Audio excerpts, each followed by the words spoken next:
What's up, pre-calculus students? We are doing section 2 of chapter 10 now on circles. So here we go. Hopefully you can follow along with this. Feel free to pause it at any point. So yeah, let's do it. This is on circles. What you see here in blue is the standard form of the equation of a circle. And like it says here, I typed this out so you can see it. With radius r, so this is the radius here, and center HK. Now, notice the way this is. The center will be HK like XY, like it's a point. The center of a circle is, of course, the point. But if far as these equations goes in conic sections, it's going to be HK. So I'm going to show you a problem here involving this equation, and it's not going to be the most super duper easiest example. So let's get to it. Okay. So here we have example number 1, and it says, write the standard form of the equation of a circle that is tangent to the x-axis and has its center at 3, -2, and then sketch a graph. So there's a couple words in this you got to understand. The first word would be tangent, tangent to the x-axis.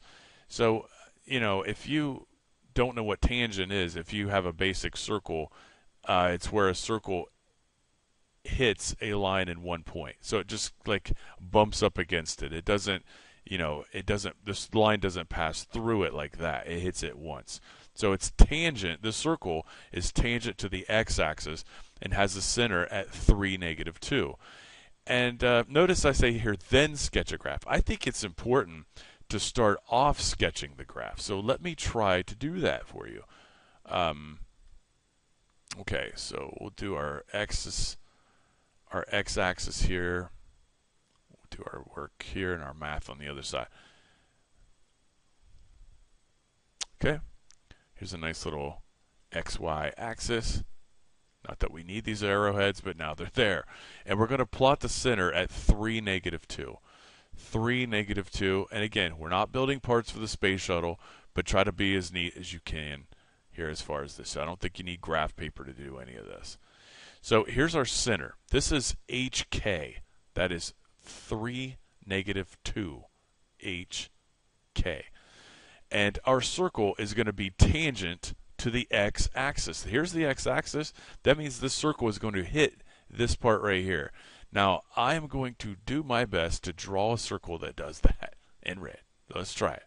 So, okay.